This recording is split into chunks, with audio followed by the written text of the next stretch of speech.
Celtics trade reports are really starting to pick up as a brand new report has dropped surrounding Jrue Holiday and his future in Boston.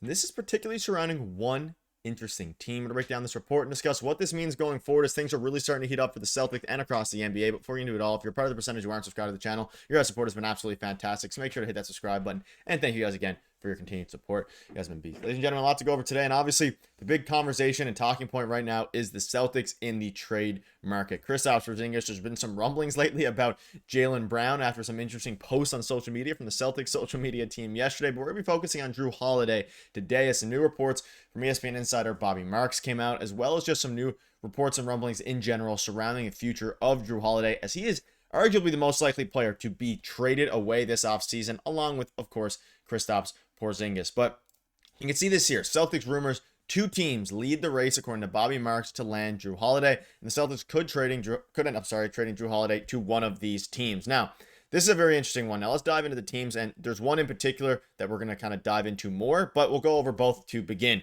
With that being said, there are teams that are interested in Holiday services. As long as there are options to help the Celtics get out of his salary, Boston is open to making a move. And while few teams have indicated interest in Holiday, two teams seem to have emerged as favorites to land him in a trade. Both the Mavericks and the Clippers have emerged as top candidates. According to ESPN's Bobby Marks, both teams could explore a Holiday trade depending on what happens with star players already on their roster. And here's the exact quote. I don't think a pick. Both of the teams you mentioned, the two teams, Chris, are interesting to me, with Dallas and the Clippers, Marks said. They're interesting to me because they have two players who have player options with Kyrie Irving and James Harden. What happens with those players, or both those players rather, I think will play a significant role as far as the flexibility that the Clippers will have and that Dallas will have. Even if Irving returns to Dallas, the Mavs need a guard to help carry the load. And of course, the Mavericks have been interested in a lot of different guards, whether that be Colin Sexton, things like that.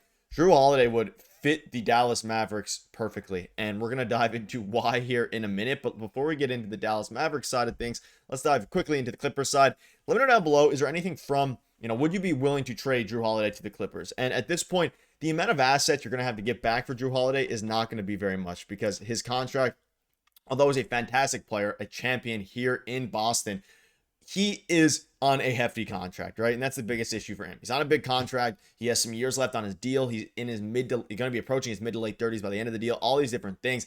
Didn't have a great year last year either. And as a result, and teams also know that the Celtics are a little bit desperate. Like, no team is going to run out of their way to, help the Boston Celtics out, a team that had just won a championship, all these different things, especially given the fact that they know that they have to, because of their new ownership, the luxury tax, they have to go under that luxury tax, meaning you have to trade one of those guys. And of course, Kristaps is on an expiring. I think you could probably, find a couple teams that are interested in him. And there are a lot of teams that are interested in Jrue Holiday as well. And I think the Clippers would be an interesting fit, though I don't see it as likely as the team we're going to talk about now, which is the Dallas Mavericks. Jrue Holiday and Dallas. Here's why the Celtics Mavericks would work as trade partners. And this was another article that dropped. This is on the New York Times. This one is extremely intriguing to me because, again, the Mavericks, they are trying to win despite the Luka Doncic trade, despite all the, tomfoolery that happened with Nico Harrison. They're in a very good position right now. They have Kyrie Irving. They have Anthony Davis, who is going to be very good, and they have Cooper Flagg, and of course they have Klay Thompson, Daniel Gafford, which we'll dive into all this here. Regarding a trade, if they can get Jrue Holiday, they really need help defensively. They have the paint defense locked down in AD, one of, if not the best paint defenders in basketball, and then of course you have Kyrie Irving, who can be explosive offensively. They don't have a point of attack defender right now to the level that Jrue Holiday is. Now, if you bring in Jrue Holiday, it would make a lot of sense. And you can see here, they kind of did a roundup from a few different reporters. We'll start with King. It's no secret the Celtics hope to cut salary. We know that. They need to cut and shed around $20 to $25 million in salary.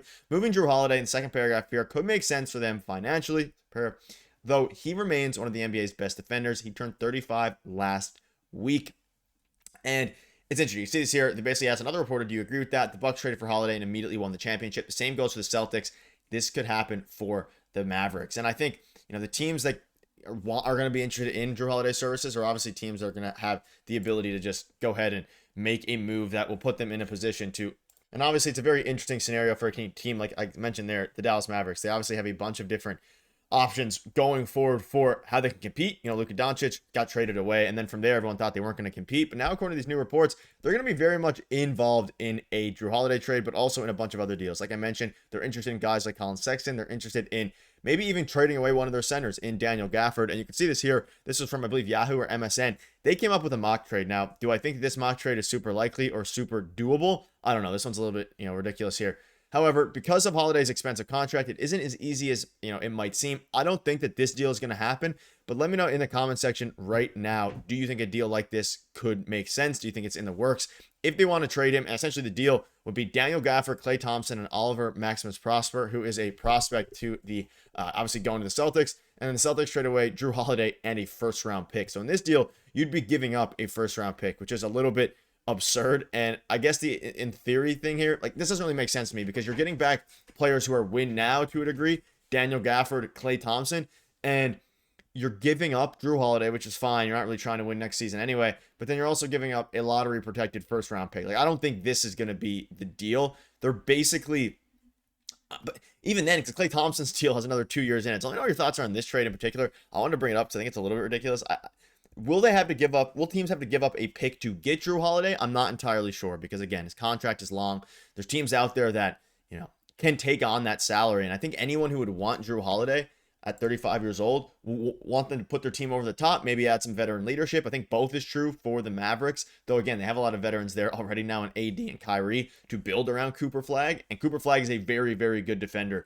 So obviously we've yet to see how it translates to the NBA level, but at college he was one of the best defenders, if not the best defender in college, as a wing at least. So now you have Cooper Flagg there, you add Jrue Holiday, it makes all the sense in the world, right? And I think that's ultimately what's going to be the difference here. You look at his stats. Last year, trailed off a little bit, 35% from three, 11 points a game. Still one of the better defenders in basketball. And a very interesting point is that every team, like I mentioned earlier, that he's gotten traded to, the year he's traded there, they've won a championship. So you think back to Boston in his first year, they won a championship. Milwaukee, with him on the team, they win a championship in 2021. So, he's clearly he's a contributor to winning, and not just winning games, but winning a championship. And I think we know Nico Harrison said that the Mavericks want to win a championship, and for the Boston Celtics, you need to hope that you get enough back in a deal to make it worth it. Now, are you giving up like this deal? I don't think it's going to happen unless they have, faith that Klay Thompson's going to fix their issues and you have him under contract for the year after with Jayson Tatum. I don't see this as necessarily a likely deal.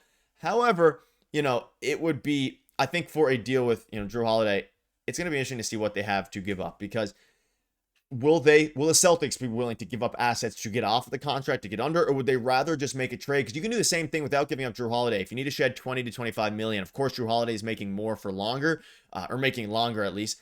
Kristaps making around 30 million, just one more year left on his deal. There's teams out there that you would assume would take a flyer on them that want to win. I mean, teams like, even to the degree of, not the Mavericks, because of course the Lakers or some teams like that. Now, I don't think the Lakers are going to go after Kristaps, but teams out there that aren't just going to be eating the salary and are going to want assets in return, like the Brooklyn Nets, like the Utah Jazz. There will be teams out there who are going to be willing to take some of these guys. It's just a matter of figuring out who and when, because otherwise you're going to be stuck giving up a ton of assets. Well, let me know down below what your thoughts are here.